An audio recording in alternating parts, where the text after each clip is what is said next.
Hello, friends, classmates, family.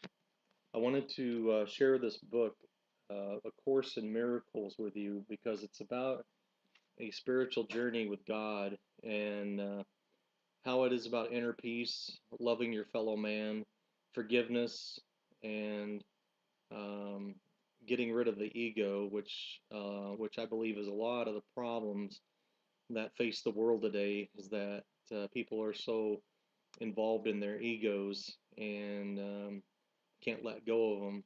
And it only serves one purpose that I found out in this book, which is to destroy you. Because God did not invent the ego, man did. So I'll read to you the preface of this book. It's written by Helen Schucman and William Thetford. And here's how it came. A Course in Miracles began with the sudden decision of two people to join in a common goal. Their names were Helen Schucman and William Thetford, professors of medical psychology at Columbia University's College of Physicians and Surgeons in New York City. It does not matter who they were, except the story shows that with God, all things are possible. They were anything but spiritual. Their relationship with each other was difficult and often strained, and they were concerned with personal and professional acceptance and status. In general, they had considerable investment in the values of the world. Their lives were hardly in accord with anything that the Course advocates.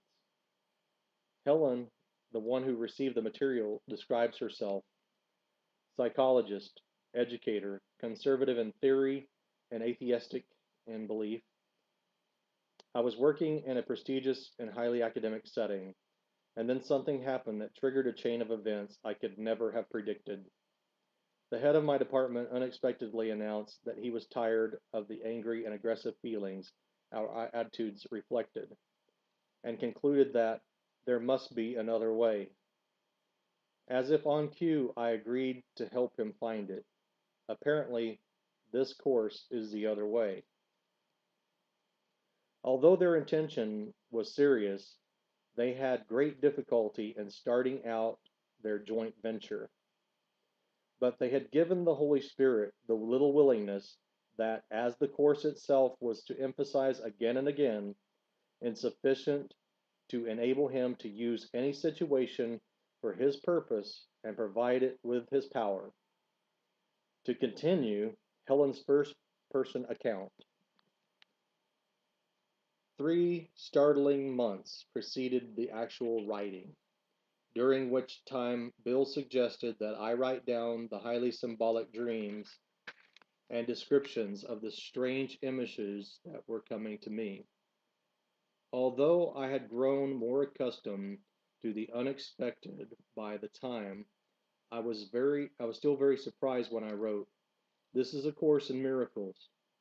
This was my introduction to the voice. It made no sound, but seemed to be giving me a kind of rapid inner dictation, which I took down in a shorthand notebook. Writing, the writing was never automatic. It could be interrupted at any time and later picked up again. It made me very uncomfortable, but it never seriously occurred to me to stop. It seemed to be a special assignment I had somehow, somewhere agreed to complete. It represented a true collaborative venture between Bill and myself, and much of its significance, I am sure, lies in that. I would take down what the voice said and read it to him the next day, and he typed it from my dictation. I expect he had his special assignment too.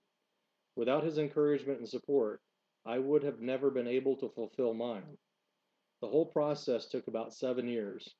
The text came first, when the workbook for students, and finally the manual for teachers. Only a few minor changes have been made.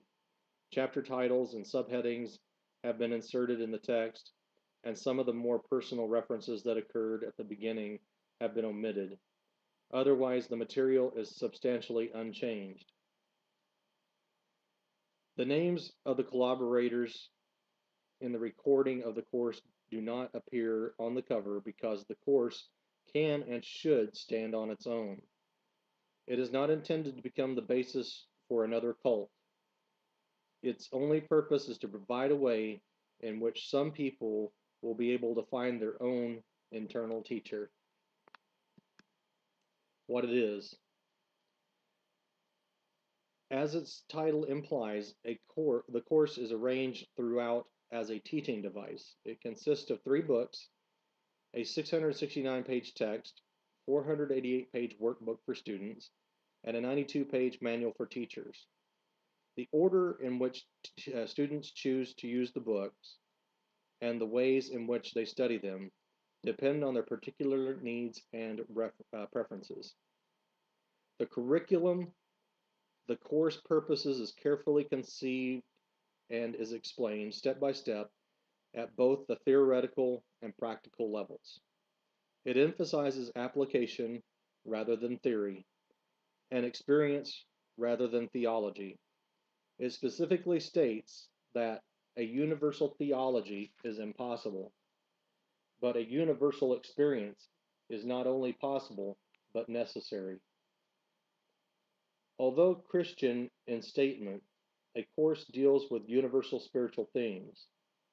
It emphasizes that it is but one version of the universal curriculum. They all lead to God in the end. The text is largely theoretical and sets forth the concepts on which the course's thought system is based. Its ideas contain the foundation for the workbook lessons.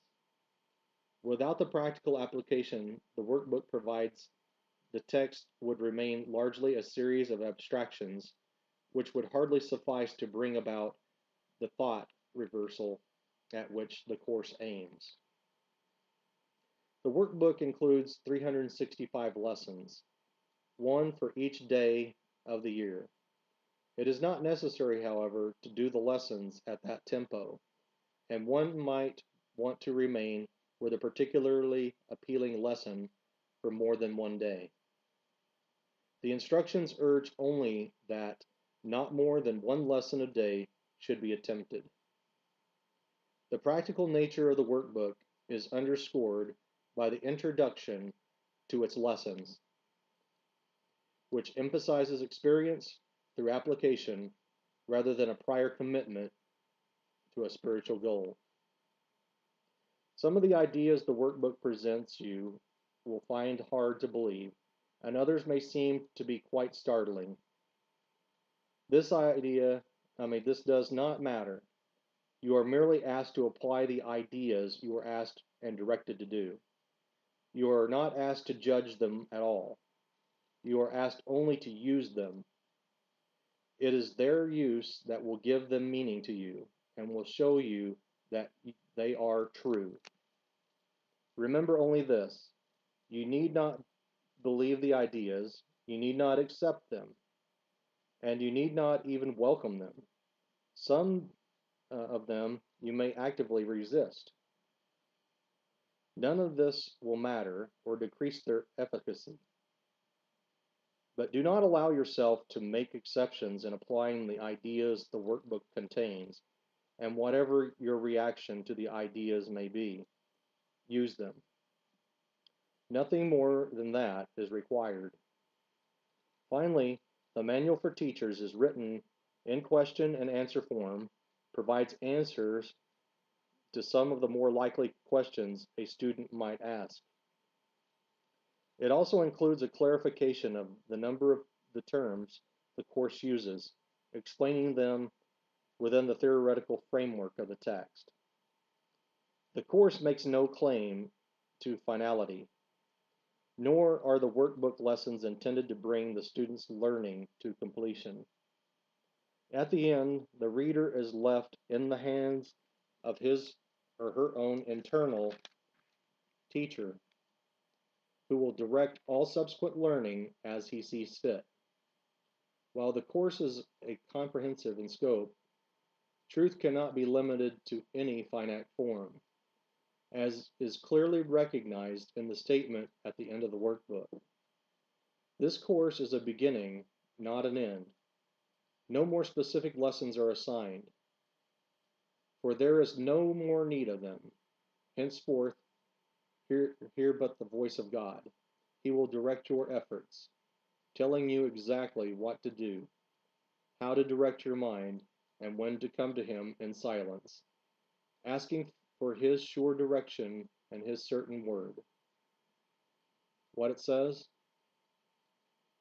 Nothing real can be threatened, nothing unreal exists. Herein lies the peace of God. This is how A Course in Miracles begins. It makes a fundamental distinction between the real and the unreal, between knowledge and perception. Knowledge is truth under one law, the law of the love of God. Truth is unalterable, eternal, and unambiguous.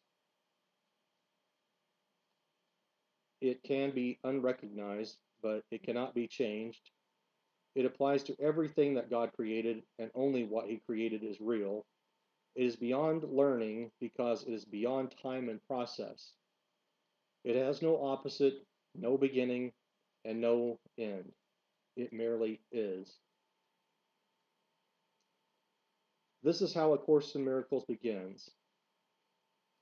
The world of perception, on the other hand, is the world of time, of change, of beginnings and endings.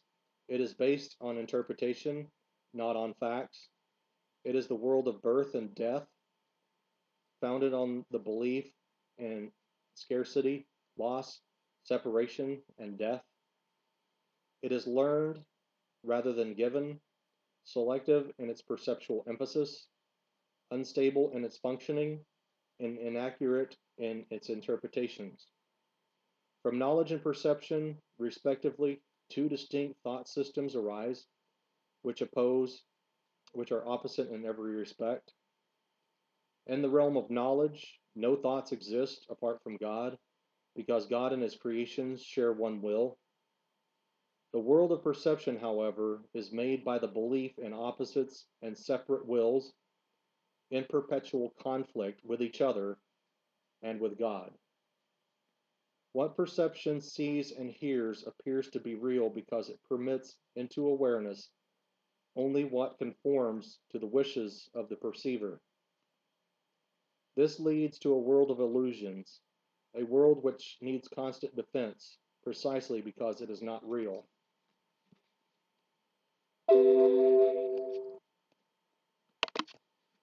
When you have been caught in the world of perception, you are caught in a dream.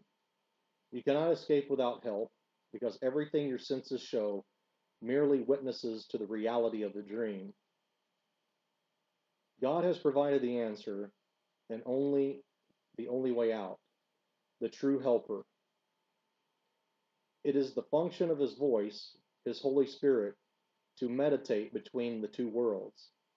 He can do this because, while on the other hand, He knows the truth, on the other, He also recognizes our illusions, but without believing in them.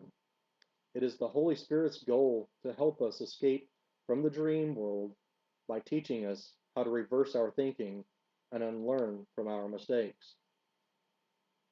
Forgiveness is the Holy Spirit's great learning aid in bringing this thought reversal about.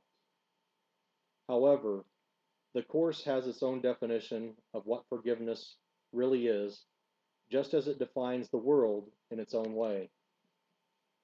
The world we see merely reflects our own internal frame of reference, the dominant ideas, wishes, and emotions in our minds. Projection makes perception. We look inside first, decide the kind of world we want to see, and then project that world outside, making it the truth as we see it. We make it true by our interpretations of what it is we are seeing. If we are using perception to justify our own mistakes, our anger, our impulses of attack, our lack of love, in whatever form it may take, we will see a world of evil, destruction, malice, envy, and despair. All this we must learn to forgive, not because we are being good and charitable, but because we are seeing is not true. We have distorted the world by our twisted defenses and are therefore seeing what is not there. As we learn to recognize our perceptual errors, we also learn to look past them or forgive. At the same time, we are forgiving ourselves, looking past our distorted self concepts to the self that God created in us and as us. Sin is defined as a lack of love. Since love is all there is, sin is the sight of the Holy Spirit is a mistake to be corrected rather than an evil to be punished. Our sense of inadequacy, weakness, and incompletion comes from the strong investments in the scarcity principle that governs the whole world of illusions. From that point of view, we seek in others what we feel is wanting in ourselves. We love another in order to get something ourselves. That, in fact, is what passes for love in the dream world. There can be no greater mistake than that, for love is incapable of asking for anything. Only minds can really join, and whom God has joined, no man could put asunder. It is, however, only at the level of the Christ mind that the true union is possible and has, in fact, never been lost. The little I seeks to enhance itself by external approval, external possessions, and external love. The self that God created needs nothing. It is forever complete, safe, loved, and loving. It seeks to share rather than to get, to extend rather than project. It has no needs and wants to join with others out of their mutual awareness of abundance. The special relationship of the world are destructive, selfish, and childishly egocentric. Yet, if given to the Holy Spirit, these relationships can become the holiest things on earth, the miracles that point the way to the return to heaven. The world uses its special relationships as a final weapon of exclusion and of demonstration of separateness. The Holy Spirit transforms them into perfect lesson in forgiveness and an awakening from the dream. Each one is an opportunity to let perceptions be healed and errors corrected. Each one is another chance to forgive oneself by forgiving the other. And each one becomes still another invitation to the Holy Spirit and to the remembrance of God. Perception is a function of the body, and therefore represents a limit on awareness. Perception sees through the body's eyes and hears through the body's ears. It evokes the limited responses which the body makes. The body appears to be largely self-motivated and independent, yet it actually responds only to the intentions of the mind. If the mind wants to use it for attack in any form, it becomes prey to sickness, age, and decay. If the mind accepts the Holy Spirit's purpose for it instead, it becomes a useful way of communicating with others, invulnerable as long as it is needed, and to be gently laid by when its use is over. Of itself is neutral, as is everything in the world of perception. Whether it is used for the goals of the ego or the Holy Spirit depends entirely on what the mind wants. The opposite of seeing through the body's eyes is the vision of Christ, which reflects strength rather than weakness, unity rather than separation, and love rather than fear. The opposite of hearing through the body's ears is communication through the voice of God, the Holy Spirit, which abides in each of us. His voice seems distant and difficult to hear because the ego, which speaks for the little, separated self, seems to be much louder. This is actually reversed. The Holy Spirit speaks with the unmistakable clarity and overwhelming appeal. No one who does not choose to identify with the body could possibly be deaf to his message of release and hope. nor could he fail to accept joyously the vision of Christ in glad exchange for his miserable picture of himself. Christ's vision is the Holy Spirit's gift, God's alternative to the illusion of separation and to the belief in the reality of sin, guilt, and death. It is the one correction for all errors of perception, the reconciliation of the seeming opposites on which this world is based. It kindly lights, its kindly light shows all things from another point of view, reflecting the thought system that arises from knowledge and making return to God not only possible, but inevitable. What was regarded as injustices done to one by someone else now becomes a call for help and for union. Sin, sickness, and attack are seen as misperceptions, calling for remedy through gentleness and love. Defenses are laid down because where there is no attack, there is no need for them. Our brothers' needs become our own because they are taking the journey with us as we go to God. Without us, they would lose their way. Without them, we could never find our own. Forgiveness is unknown in heaven, where the need for it would be inconceivable. However, in this world, forgiveness is a necessary correction for all the mistakes that we have made. To offer forgiveness is the only way for us to have it, for it reflects the laws of heaven, that giving and receiving are the same. Heaven is the natural state of all the sons of God as He created them. Such is their reality forever. It has not changed because it has been forgotten. Forgiveness is the means by which we will remember. Through forgiveness, the thinking of the world is reversed. The forgiven world becomes the gate of heaven, because its mercy we can at last forgive ourselves. Holding no one prisoner to guilt, we become free. Acknowledging Christ in all our brothers, we recognize His presence in ourselves. Forgetting all our misperceptions, and with nothing from the past to hold us back, we can remember God. Beyond this, learning cannot go. When we are ready, God Himself will take the final step in our return to Him. That is the preface of this book that I will read. Thank you. May God bless you.